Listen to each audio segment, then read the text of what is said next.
Yang terhormat Direktur Utama PGN Pak Suko Hartono, para pimpinan kontraktor dan mitra PGN, yang kami hormati Grup Head PMO, Pak Raka, Grup Head HCC Pak Wahyudi, para kepala satuan kerja, seluruh pejabat PMO, Direktur Anak Perusahaan dan rekan-rekan PGN yang saya banggakan. Assalamualaikum warahmatullahi wabarakatuh. Selamat pagi, salam sejahtera bagi kita semua. Salam sehat selalu. Terima kasih atas kesempatan yang telah diberikan kepada saya pada hari ini. Saya diajak untuk melakukan sharing kepada seluruh mitra PGN dalam acara CSMS World PMO tahun 2020. Semoga apa yang saya sampaikan ini dapat berguna bagi kita semua, terutama bagi PGN tercinta.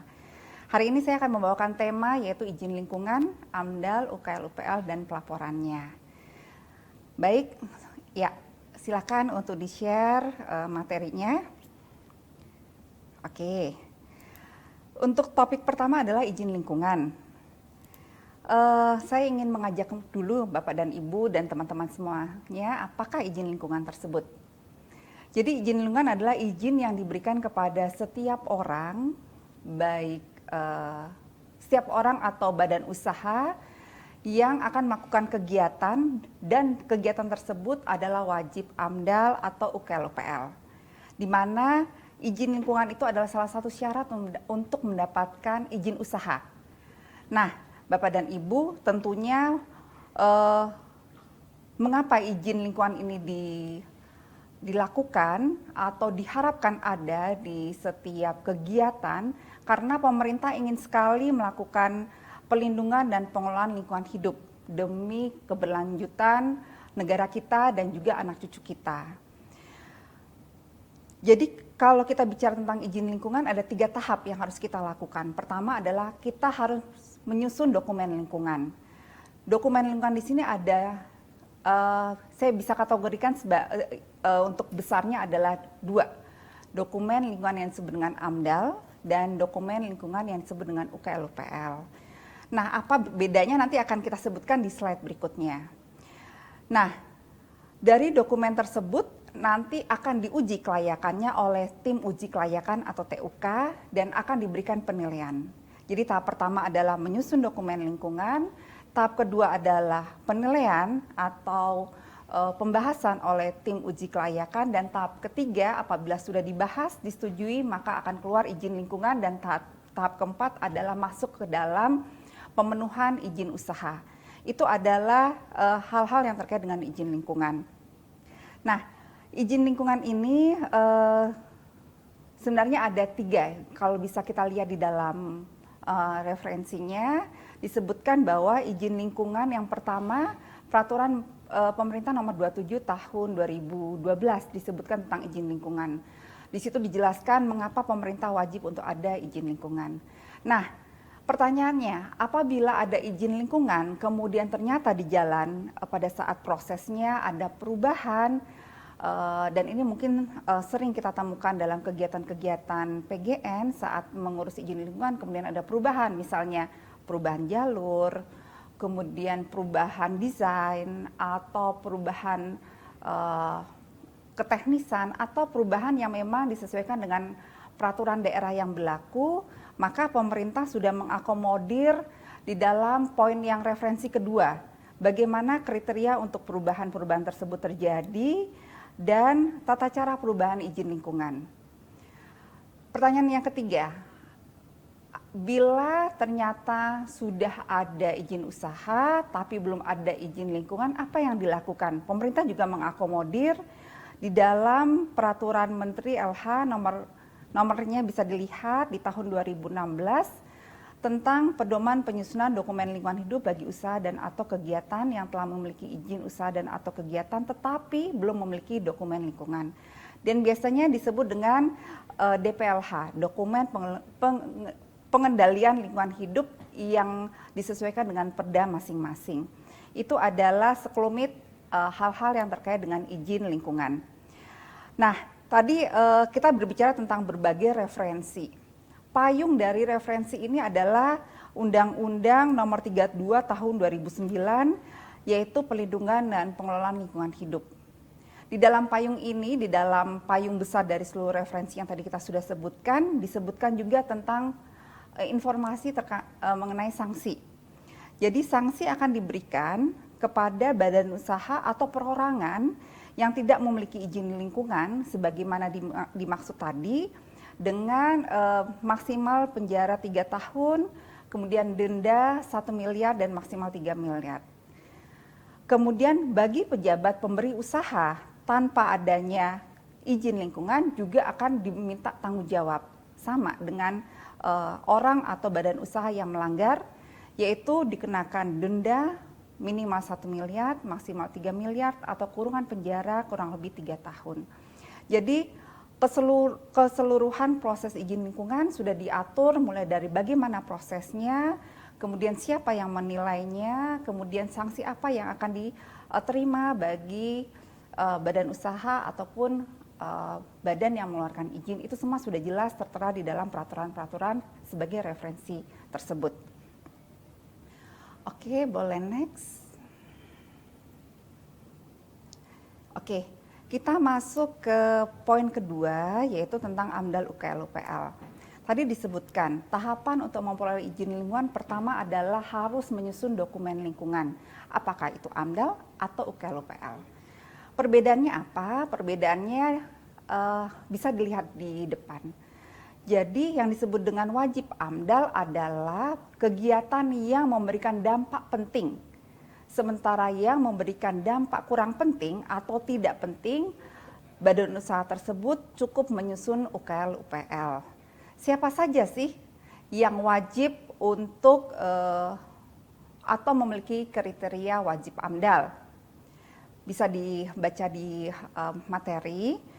Yang terkait dengan PGN, mungkin yang poin 1 ya, yaitu pembangunan pipa gas bumi di laut dengan panjang lebih atau sama dengan 100 km atau tekanan lebih atau sama dengan 16 bar. Ini berlaku atau bukan dan. Jadi salah satu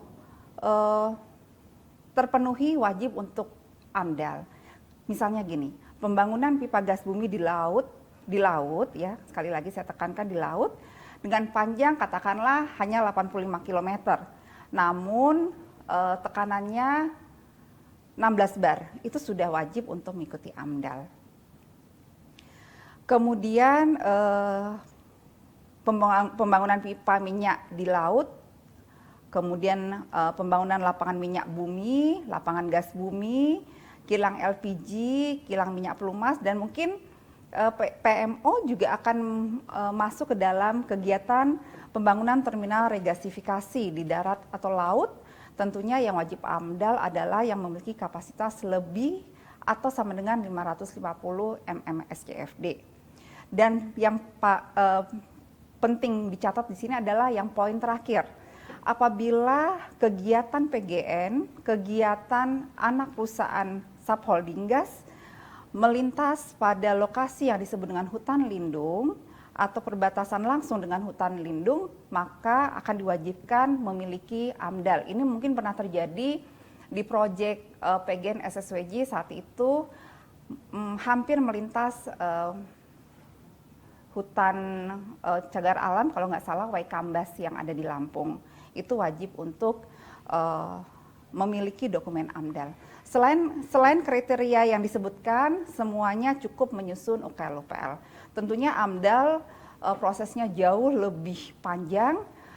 Dokumennya aja ada 4, yaitu kerangka acuan, AMDAL, RKL, dan RPL. Dan semuanya butuh sidang, sebutannya sidang, dan juga butuh tim penyusun yang memang sudah mumpuni dan juga akan diuji oleh tim uji kelayakan. Oke. Baik, next, boleh ya, next. Oke, tadi kita sudah bicara tentang izin lingkungan, kita sudah bicara tentang dokumen lingkungan yang dibutuhkan. Kita masuk ke dalam pemantauan dan pelaporan. Sebenarnya pemantauan dan pelaporan ini adalah semacam janji antara badan usaha pada saat berencana melakukan kegiatan, baik tahap prakonstruksi, konstruksi, operation, maupun post operation, akan melakukan apa terhadap keseluruhan tahapan kegiatannya. Itu disepakati oleh para pemilik kegiatan, badan usaha, dan juga tim penyusun, serta sudah di-approve oleh tim uji kelayakan. Di sini di depan di layar bisa dilihat bahwa secara umum komponen lingkungan yang wajib untuk dilakukan pemantauan adalah udara, kebisingan, dan air. Nah, di situ bisa juga dilihat udara tidak hanya sekedar udara saja, tetapi akan ada permintaan untuk mengecek kualitas udara ambien, kualitas udara emisi, kemudian kebisingan dan air. Ada air limbah domestik, dan kualitas air permukaan.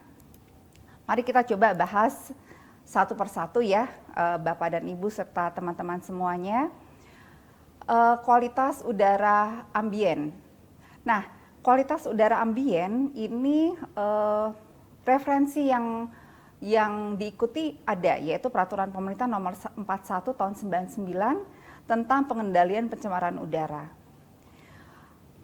Secara umum, udara ambien ini harus dilakukan pemantauan sebanyak 6 bulan per 6 bulan, jadi setiap tahun dilakukan 2 kali. Dan tentunya yang melakukan pemantauan ini adalah lab yang sudah terakreditasi atau memiliki rekomendasi dari gubernur atau menteri. Baik, masih terkait dengan kualitas udara ambien. Jadi di dalam pemantauan kualitas udara ambien ini, badan usaha atau perorangan yang tadi melakukan kegiatan itu harus mengacu pada dokumen lingkungan hidup tadi, karena adanya kesepakatan yang harus dilakukan. Tetapi juga tidak jarang apa yang tidak tercantum di dalam dokumen lingkungan hidup itu juga dilakukan oleh badan usaha. Misalnya ternyata ada penyebaran zat pencemar dalam kegiatan operationnya. Nah, tentunya harus dilakukan pengukuran, terutama apabila kegiatan tersebut berada di lingkungan yang padat penduduk. Otomatis yang akan didahulukan untuk dipantau adalah daerah-daerah yang memiliki kepadatan penduduk tinggi dan daerah-daerah yang sekiranya memiliki konsentrasi pencemar yang tinggi. Kemudian apabila ternyata ada proyeksi pengembangan perusahaan, nah itu juga menentukan efek akibat pencemaran dari zat pencemar karena adanya kegiatan yang terkait dengan pembuangan atau mempengaruhi dari kualitas udara di sekitarnya. Jadi tadi sudah saya sampaikan bahwa periode pemantauannya adalah 6 bulan sekali atau setahun 2 kali. Kemudian parameter dan baku mutunya disesuaikan dengan apa yang tercantum dalam dokumen lingkungan hidup dan peraturan perundangan yang berlaku. Kemudian pengujiannya dilakukan oleh lab yang terakreditasi atau diakui oleh menteri dan gubernur. Kemudian alat ukurnya juga harus dikalibrasi sekurangnya 1 kali dalam setahun. Nah, KLHK dalam hal ini akan meminta ke badan usaha untuk melakukan pelaporan melalui Simpel. Simpel itu apa? Simpel adalah sistem pelaporan secara elektronik. Ini sudah dimiliki oleh KLHK. Ada sebagian besar dari Dinas Lingkungan Hidup juga memiliki. Tapi apabila Dinas Lingkungan Hidup yang ada di daerah belum, mereka biasanya minta secara hard copy untuk dikirimkan secara periodik. Oke, kemudian kita masuk yang kedua dari komponen udara adalah kualitas emisi sumber tidak bergerak. Ini sama dengan kualitas udara ambien. Jadi diharapkan setiap stasiun atau kegiatan yang menghasilkan emisi melalui cerobong wajib memiliki titik pantau emisi cerobong. Di dalam peraturannya sudah dipersyaratkan bagaimana tentang lubang samplingnya, bagaimana platform untuk pengambilan samplingnya, titik koordinatnya, kemudian apabila diberi penutup bagaimana puncak penutup cerobongnya, warna cerobongnya, itu semua secara teknis sudah diatur. Jadi kita tidak memiliki improvisasi, tapi sebaiknya mengacu pada aturan-aturan yang berlaku. Peraturan yang terkait dengan ini juga beberapa.